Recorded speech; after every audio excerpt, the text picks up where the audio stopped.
Štai įsibraujom iš to šabaškyno, nes ten jau atsibodo per tą eglyną bristi. Ir dar išėjom į pakraštį. Tai čia ir matomai buvę dar sodyba. Nes laukinė obelis.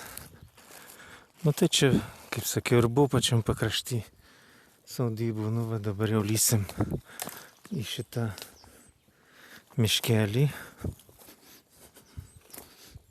Ir atsidursim visiškai kitokiam pasauliui. Čia va buvę namai, nes byloja senoviški visokie atributai, šiukšlės. O, kaip maudosi miškius. Oi, kaip jam gerai.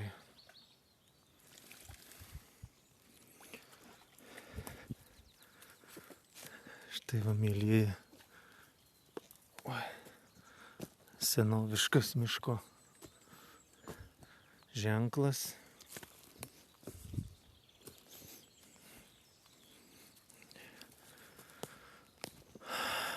Štai va, atsidūrėm į tą dabar tikrai jau paslaptingą tą vietą.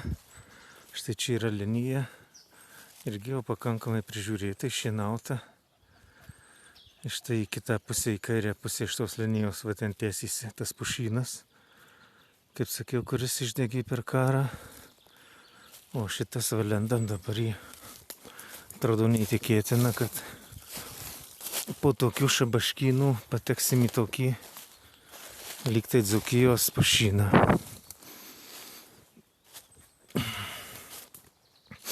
Šią vietovę vadina Plynę.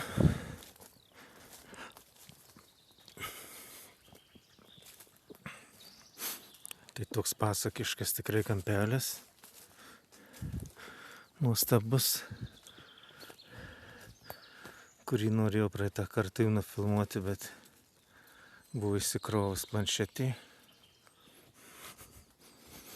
Tai dabar specialiai aš dėl jūsų, vien tik dėl jūsų, mėly žiūrovai, keliauju čia vargstu, kad aš jaučiu, kad jūs mylit mano filmus, mane palaikot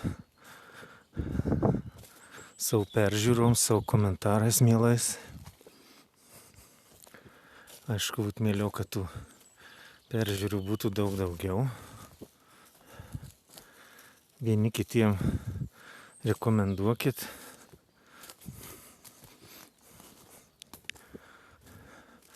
Manau, šitus filmukus yra žmonių, kurie negali vaikščioti. Tai daugiau manau šie filmukai gali ir skirti tiem, kurie negali savo.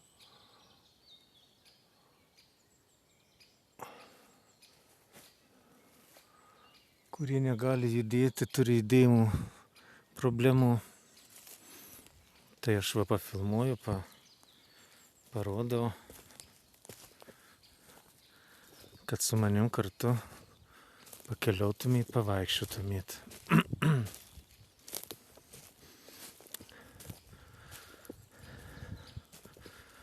Čia buvo labai daug samanų anksčiau, dabar jau ir išnykė, nes čia buvo retinama irgi kapojama prieš tą maždaug 30 mečius.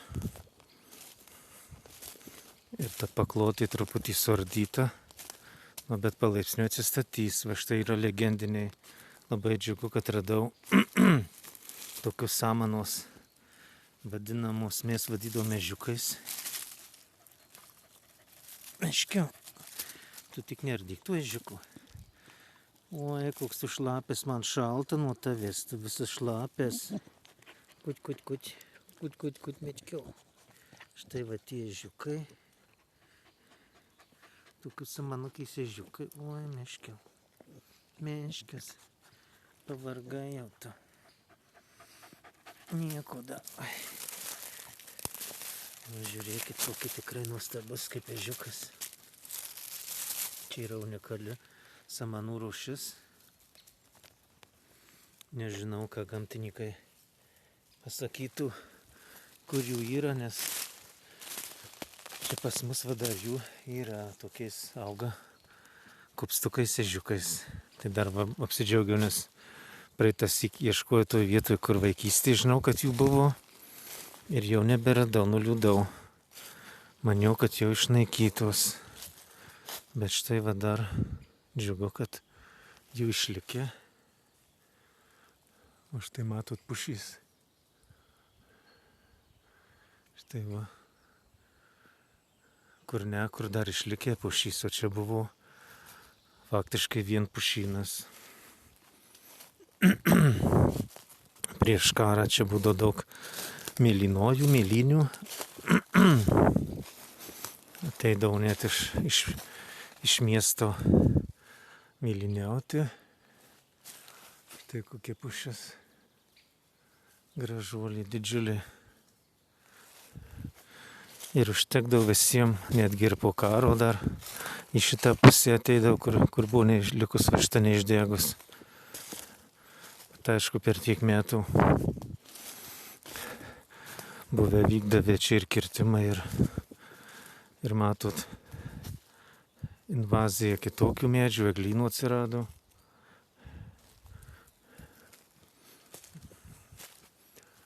Net ir va koksai ir beržas įlindęs, koksai auga.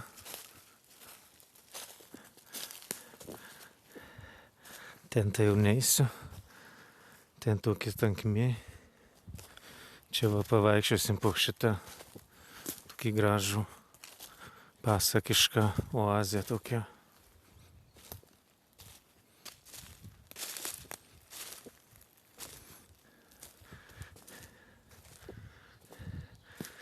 Čia tikrai lyg tai atsiduri kažkokiam tikrai ne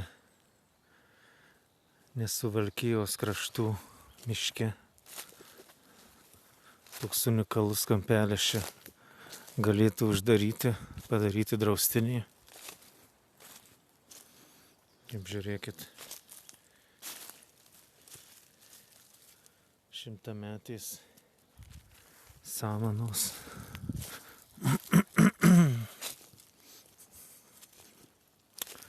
Čia gali va klaidžiot ir gėrėtis šiuo miškeliu. Čia dar nemažai hektarų čia dar išlikė šios plynios.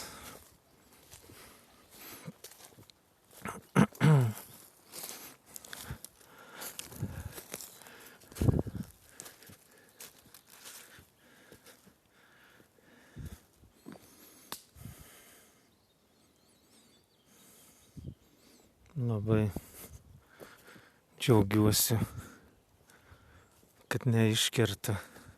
Tikiuosi neiškirs šitos vietos. Jau čia būtų didžiulis nusikaltimas prieš gamtą, prieš mišką, kad iškirstų šitos seną plynę šitą sengirę. Praretinti tai galva reikėjo, čia praretinti jau pakankamai. Bet visiškai iškirsti tai nereikia.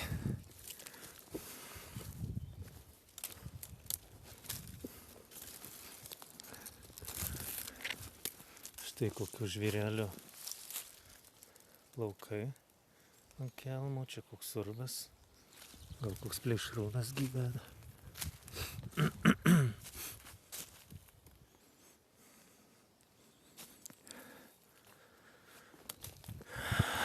Viski yra tokių irgi, kad reikia prasibrauti, nes čia kaip vykia retinimai iš tų tokių krūmynų ir jie palikti ir dar ne visiškai supuvę. O štai va vėl išeinam į miškutį. Miškutis tikriausiai ir išalko, ir pavargo. O kaip išeini va štai tokios vietovės, tai palaima sielai.